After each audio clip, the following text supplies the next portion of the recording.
रामदास, जो देखा है साफ साफ बताओ, डर मत। अगर सच में कोई अन्याय हुआ है तो गांव चुप नहीं बैठेगा, लेकिन याद रखना, झूठ फैलाया तो पंचायत सख्त फैसला करेगी। मुखिया जी, हमने जो देखा वही बता रहे हैं। हम रात को गए, खूंटा ठोकने लगे, मिट्टी से खून निकला, आवाज आई। उसने अपना नाम शिवलाल बताया। उसने कहा कि उसे मारकर दबाया गया है, और जब हम लौटे तो लगा कोई हमारे पीछे चल रहा है। यह सब अगर झूठ है तो फिर आज सुबह लाला के आंगन में मिट्टी लाल क्यों थी?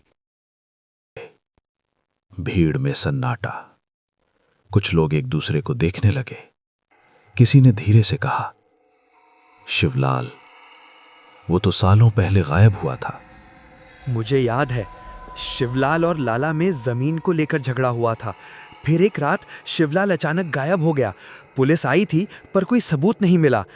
लाला ने कहा था कि वो शहर चला गया, लेकिन उसकी औरत आज भी कहती थी कि वो मरा नहीं, उसे मारा गया है। भीड़ में खड़ी एक बूढ़ी औरत धीरे धीरे आगे आई। उसकी आंखें सूखी थीं, लेकिन उनमें सालों का दर्द था। मैं हूँ शिवलाल की पत्नी। मैंने सबकी दहलीज पे सर झुकाया, किसी ने मेरी बात नहीं मानी। सब ने कहा वो भाग गया, लेकिन मेरा मन कहता था वो यहीं है, इस मिट्टी में। अगर उसकी आत्मा सच में बोल रही है तो अब वो चुप नहीं बैठेगा, और जिसने उसे मारा है वो बच नहीं पाएगा। भीड़ में डर फैल गया। उसी समय तेज हवा चली, पीपल के पत्ते जोर से हिले, और दूर लाला की हवेली की खिड़की अपने आप बंद हो गई। उस रात गांव में कोई नहीं सो पाया। कुत्ते लगातार रोते रहे, और काले खेत की दिशा से धीमी धीमी कराह गांव तक पहुंचती रही। आधी रात लाला हरिकिशन अपने कमरे में आके आ गया। अचानक उसकी दीवार पर मिट्टी की लकीर उभरी, फिर दूसरी, और फिर दीवार से खून टपकने लगा। लाला हरिकिशन, तूने सोचा था मिट्टी सब छुपा लेगी। तूने सोचा था कि सालों बाद कोई याद नहीं करेगा, लेकिन मिट्टी याद रखती है, खून याद रखता है, और जब समय पूरा होता है तो दबा हुआ सच सांस लेने लगता है। कौन है? सामने आ। अगर तू सच में शिवलाल है तो सुन, मैंने मजबूरी में किया था।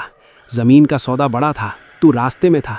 मैंने सोचा था एक आदमी जाएगा तो क्या फर्क पड़ेगा, लेकिन मैंने नहीं सोचा था कि तू वापस आएगा। मुझे छोड़ दे, मैं सब ठीक कर दूंगा। कमरे का दरवाजा अपने आप बंद हो गया। हवा भारी हो गई, और लाला के सामने धीरे धीरे मिट्टी से सना चेहरा उभरा। ठीक? क्या तू मेरी सांसें लौटा सकता है? क्या मेरी औरत की आंखों के आंसू सुखा सकता है? क्या वो रात मिटा सकता है जब मैं जिंदा था और तूने मुझे जमीन में दबा दिया? अब तू गांव के सामने सच बोलेगा, वरना अगली सुबह तेरा नाम भी सिर्फ कहानी बनकर रह जाएगा। लाला चीख उठा।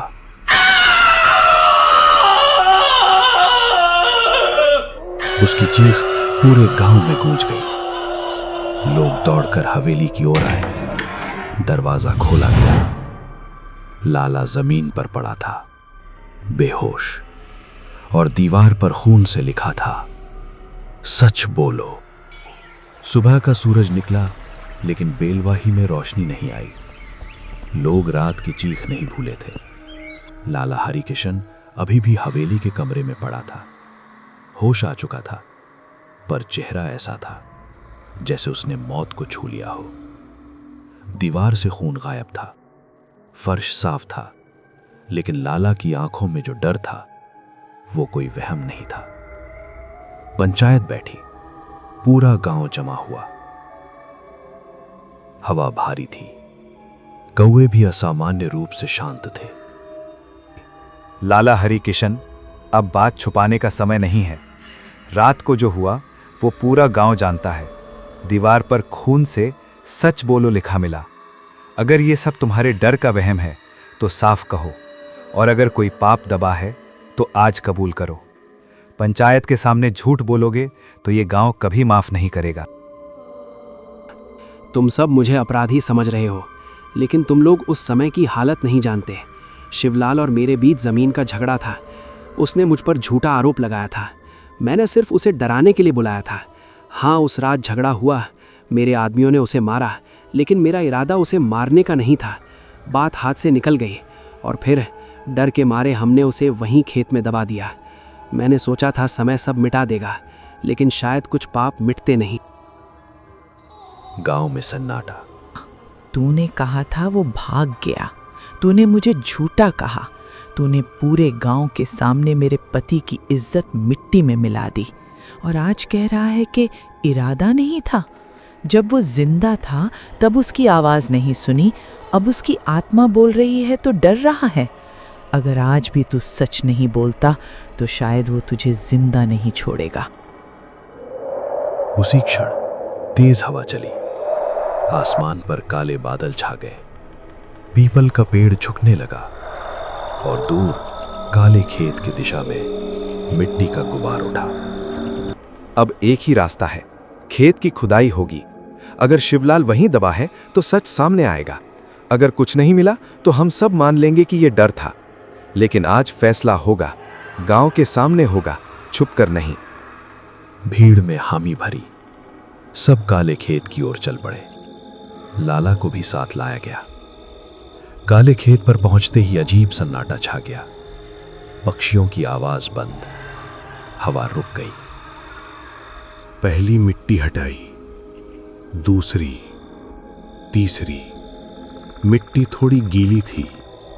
फिर एक गंध आई, सड़ी हुई, पुरानी, जैसे बरसों से दबा सच बाहर आने को तड़प रहा हो। सब लोग पीछे हट जाओ, कुछ तो है यहाँ। ये सिर्फ मिट्टी नहीं है, ये जगह जैसे सांस ले रही है। और अगर सच में शिवलाल यहाँ है तो आज उसे शांति मिलेगी, लेकिन जो दोषी है उसे आज डर से भागने का मौका नहीं मिलेगा। फावड़ा किसी सख्त चीज से टकराया। ठक। रामदास ने हाथ से मिट्टी हटाई और एक हड्डी दिखी, मानव हड्डी। भीड़ पीछे हट गई, लेकिन रामदास नहीं रुका। उसने और मिट्टी हटाई। धीरे धीरे एक पूरा कंकाल सामने आया, गले में पुरानी लोहे की ताबीज। ये वही है, मैंने अपने हाथ से ये ताबीज पहनाई थी। अब कोई झूठ नहीं बचेगा। मेरा पति यहीं था, इतने सालों से इस मिट्टी में दबा था, और हम सब चुप थे, डर के कारण या लालच के कारण। अचानक हवा और तेज हुई, मिट्टी का गुबार उठा और कंकाल के ऊपर धुंधली आकृति दिखाई दी। वही चेहरा, वही आंखें। सच बाहर आ गया। अब मेरा बदला पूरा होगा। मैंने सालों इंतजार किया, हर रात इस मिट्टी के नीचे करवट बदलता रहा। आज मुझे देखो, मैं राक्षस नहीं बना, मैं सिर्फ न्याय चाहता था। लेकिन अगर आज भी छल हुआ तो मैं इस गांव को चैन से जीने नहीं दूंगा। मुझे माफ़ कर दे, मैंने लालच में आंखें बंद कर ली थीं। मैंने सोचा था एक आदमी की जान से क्या फ़र्क पड़ेगा, लेकिन आज समझ आया है कि हर खून की बूंद मिट्टी में जिंदा रहती है। मैं सबके सामने अपना अपराध मानता हूँ। जो सज़ा दोगे स्वीकार है, बस इस गांव को छोड़ दे। इन लोगों का क्या दोष? आत्मा की आंखें नरम हुई, लेकिन पूरी तरह नहीं। मुझे बदला नहीं चाहिए, मुझे सम्मान चाहिए, मुझे अग्नि चाहिए जिससे मेरी आत्मा मुक्त हो सके। और लाला, तू अपनी जमीन दान करेगा मेरे नाम से, ताकि जो खेत तूने खून से छीना वो अब मेहनत से भीड़ ने एक स्वर में हामी भरी। लाला ने सिर झुका दिया।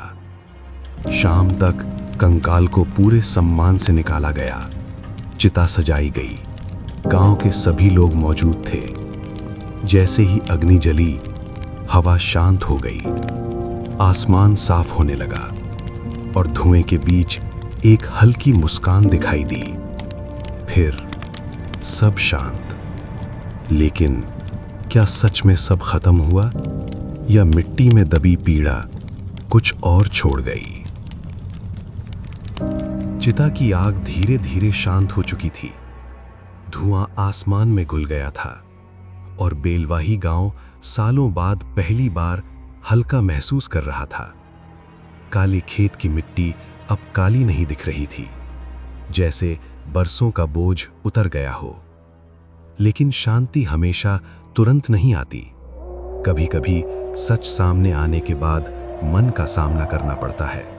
और आज पूरा गांव अपने अपने मन के सामने खड़ा था। पंचायत फिर बैठी। इस बार डर कम था, लेकिन जिम्मेदारी ज्यादा। लाला हरिकिशन बीच में खड़ा था। सफेद कपड़े आज धुले हुए नहीं लग रहे थे, चेहरा झुका हुआ। आज गांव ने सच देखा।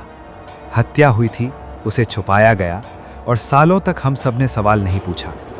ये सिर्फ लाला का अपराध नहीं था, ये हमारी चुप्पी का भी अपराध था। अब फैसला साफ होना चाहिए, ताकि आने वाली पीढ़ियां जाने कि बेलवाही में अन्याय दबता नहीं। मैं अपना अपराध स्वीकार करता हूँ। मैं कानून के सामने भी जाऊँगा। पंचायत जो सज़ा देगी स्वीकार है। शिवलाल की ज़मीन अब मेरी नहीं रही। मैं उसे गांव के नाम करता हूँ। उस खेत पर अब कोई हवेली नहीं बनेगी, कोई निजी दावा नहीं होगा। वहाँ खेती होगी और उसकी आमदनी शिवलाल की पत्नी गोमती को मिलेगी। ये मेरा प्रायश्चित है। अगर मेरी सज़ा जेल है तो वो भी मंजूर है, लेकिन आज मैं पहली बार हल्का महसूस कर रहा हूँ, क्योंकि सच बोल दिया है। भीड़ में हलचल हुई। कुछ लोग गुस्से में थे, कुछ संतुष्ट। मेरे पति वापस नहीं आएंगे। जो हुआ वो मिट नहीं सकता। लेकिन अगर आज सच सामने आ गया है और अगर इस गांव ने स्वीकार किया है कि अन्याय हुआ था, तो शायद मेरी पीड़ा थोड़ी हल्की हो सकती है। मैं बदला नहीं चाहती, मैं बस इतना चाहती हूँ कि अब से इस गांव में कोई कमज़ोर दबाया न जाए। अगर लाला सच में पश्चाताप कर रहा है तो उसका प्रायश्चित कर्मों से दिखे, शब्दों से नहीं। रामदास और भोला एक दूसरे को देख रहे थे। हमने उस रात डर देखा था, लेकिन आज समझ आया कि डर से बड़ा बोझ झूठ होता है। अगर हम चुप रहते तो शायद ये आग कभी नहीं जलती। आज जो हुआ वो सिर्फ एक आत्मा की मुक्ति नहीं थी, ये पूरे गांव की आत्मा का बोझ उतरना था। अब जिम्मेदारी हमारी है कि ये खेत मेहनत से सींचा जाए और कभी किसी की जमीन लालच से न छीनी जाए। मैं मानता हूं कि उस रात अगर हम कर्ज से डरकर खूंटा ठोक देते तो शायद कहानी कुछ और होती। कभी कभी इंसान को डर से ऊपर उठकर सच का साथ देना पड़ता है। हमने देर से सही लेकिन सही किया, और आज मैं पहली बार चैन की सांस ले पा रहा हूं। फैसला हुआ। खेत गांव के नाम, लाला कानून के हवाले। गोमती को सम्मान के साथ पंचायत की ओर से सहारा। कुछ महीनों बाद काला खेत अब शिवलाल का खेत कहलाने लगा। सरसों फिर खिली, बच्चे फिर वहां खेलते दिखे। हवा सामान्य हो चुकी थी। कोई आवाज नहीं, कोई कराह नहीं। एक शाम रामदास और भोला उसी खेत के किनारे खड़े थे। सूरज ढल रहा था, मिट्टी में हल्की नमी थी। देख भोला, वही जमीन है, वही जगह, लेकिन आज डर नहीं लग रहा। लगता है जैसे मिट्टी मुस्कुरा रही हो। शायद आत्मा को बस सम्मान चाहिए था। शायद वो राक्षस नहीं था, बस एक इंसान था जिसे न्याय चाहिए था। हाँ, और हमें भी सबक मिल गया। जमीन सिर्फ मिट्टी नहीं होती, उसमें पसीना भी होता है और कभी कभी खून भी। अगर इंसान लालच में अंधा हो जाए तो वही मिट्टी उसका हिसाब लेती है। अच्छा हुआ सच सामने आ गया।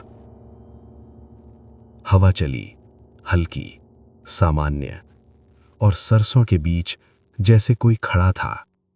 फिर कुछ नहीं, सिर्फ खेत, सिर्फ शांति। बेलवाही ने उस साल बहुत कुछ सीखा कि सच देर से सही आता जरूर है, कि लालच मिट्टी में दब सकता है लेकिन मिटता नहीं, और कि कभी कभी भूत डराने नहीं आते, जगाने आते हैं। उस रात की कहानी अब गांव में डर की नहीं, सबक की तरह सुनाई जाती है। और काला खेत अब काला नहीं रहा।